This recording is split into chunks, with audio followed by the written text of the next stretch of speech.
This gift can bring fame and fortune. Well, somebody take me in your eyes. But it also can pierce the veil between life and death.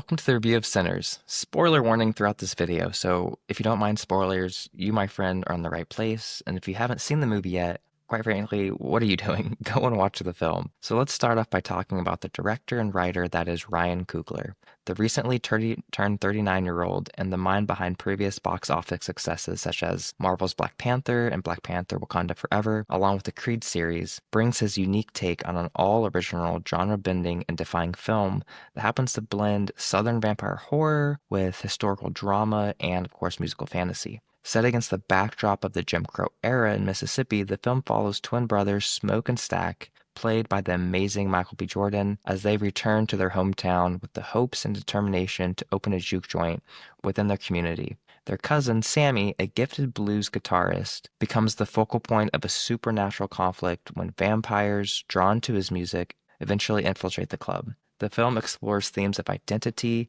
betrayal, and resistance, culminating in a climactic battle that intertwines personal and societal struggles. The budget for this film was estimated at $135 million, and at the time of this recording, Sinners has earned $330 million at the worldwide box office, while surpassing over $200 million domestically. With that being said, let's go ahead and talk about what the film does right. The first thing that I want to bring up is, or the first point I want to highlight, is the cinematography. In just the first few opening shots, you can already see the meticulous attention to detail in the camera work. Shot for shot, the cinematography paired with an exceptional soundtrack infuses the film with an atmosphere of tension and intrigue. Every frame is alive and with purpose, from the subtle use of color, like the red and blue that define the twin brothers, to the gritty, raw aesthetic that grounds the story in its own world. And none of this would land as powerfully without the stellar performances from the entire cast, who bring these carefully crafted visuals to life. Speaking of the cast, there's not a single weak link among them. A special shout out goes to Miles, who plays Sammy. This is his debut film, and after all, he does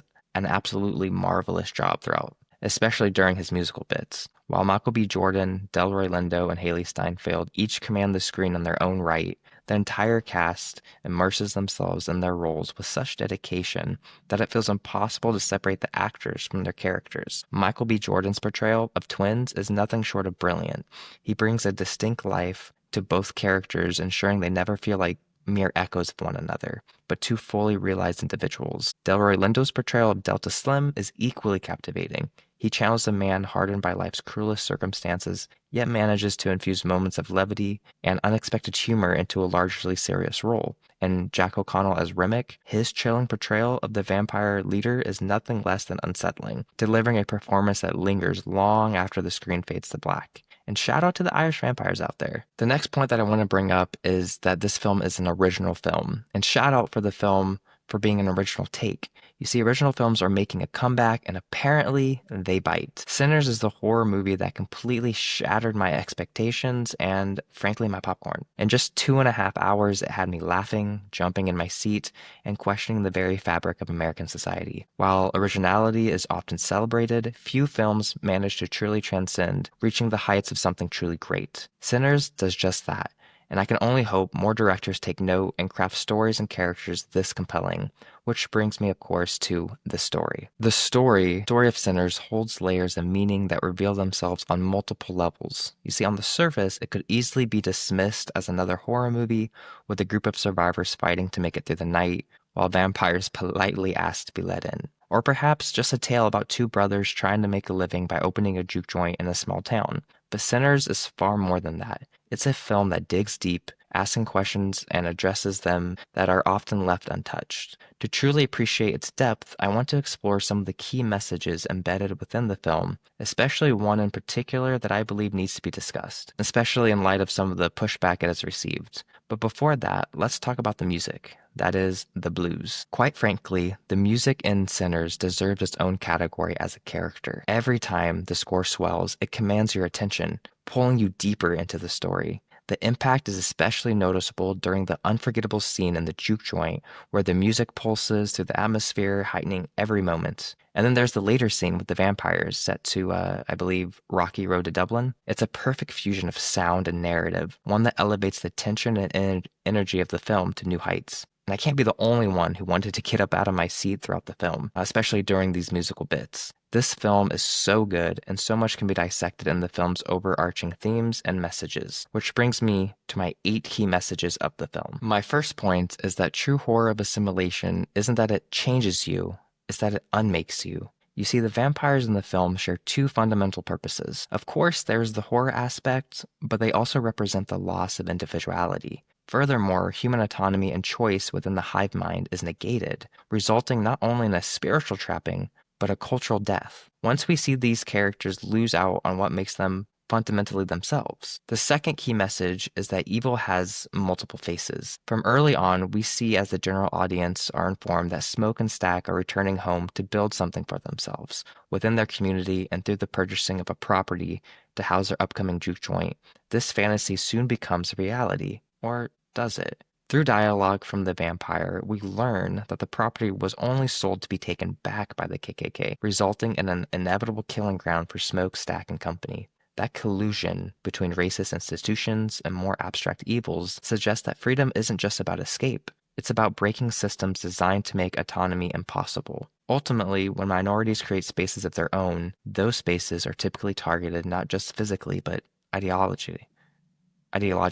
The illusion of freedom isn't simply bartered for, rather it's fought for across generations. By placing vampires and the Klan in the same narrative, Sinners connects supernatural evil with the real horrors of American racism. It blurs the line between metaphor and history, showing that what we often call as monsters are often just extensions of existing power structures. The real horror isn't solely supernatural. It's the systems that allow exploitations and violence to flourish under the guise of tradition, order, or, in this case, assimilation. You see, evil is not singular, rather it's plural, and often birthed out of a problematic system, furthering the point that evil can often take on the look of a system, not necessarily a person. One of the most unsettling themes in Sinners is that evil isn't just embodied in the vampires or the KKK. Evil is structural. It's quiet, embedded, and often smiling. The silent partnership between the KKK and the vampires shows that oppression adapts. Its nature doesn't die. In fact, it evolves. And it isn't always looking for a new host. The film warns us that evil doesn't need fangs to drain life. It can offer an opportunity. It could wear a badge, run a bank, or build a town, or in this case, have this desire to build a community. This, of course, brings me to my third point, is that music rooted in lived experiences is sacred, especially to those communities that hold it dear. It's clear that music, especially the music played by Sammy, is supernatural in its ability to reach beyond the physical realm and across generations, connecting him to the past, present, and the future. Music, which is art, has the power to transcend time, especially music rooted in lived experience, which is sacred. It holds memories, resistance, and identity, and must be protected from those who would use it as a tool of control. The fourth key message is that the sacred space, which is the juke joint. The juke joint as a sacred space is a place of Black cultural expression. It's one of the few spaces where Black people in the film can be free, creative, joyful, and spiritual on their own terms. The vampires infiltrating it is akin to colonizers entering sacred ground, not just desecrating it, but attempting to own it. The fifth key message revolves around honoring traditions of spirituality. Annie's role as a hoodoo practitioner is central, but understated.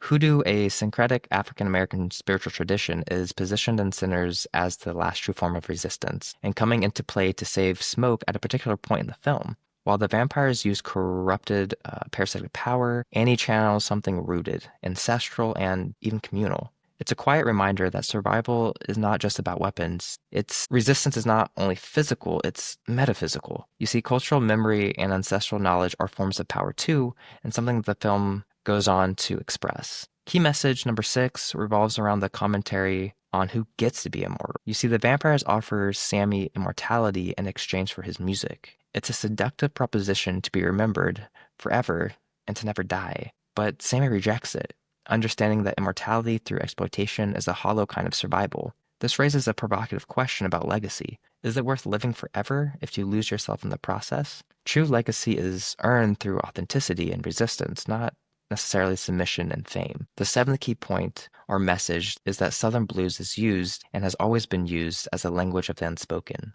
The blues in Sinners isn't just mood setting. It functions as an emotional language for people who can't safely speak for the truths aloud. It's a society where Black pain is either ignored or commercialized. Music becomes a codified form of resistance. The guitar becomes a vessel for grief, joy, warning, and memory. Sammy doesn't just play, he speaks through sound. Music, especially the blues, becomes a parallel language, a submersive emotional code that resists the silence imposed by racism and trauma.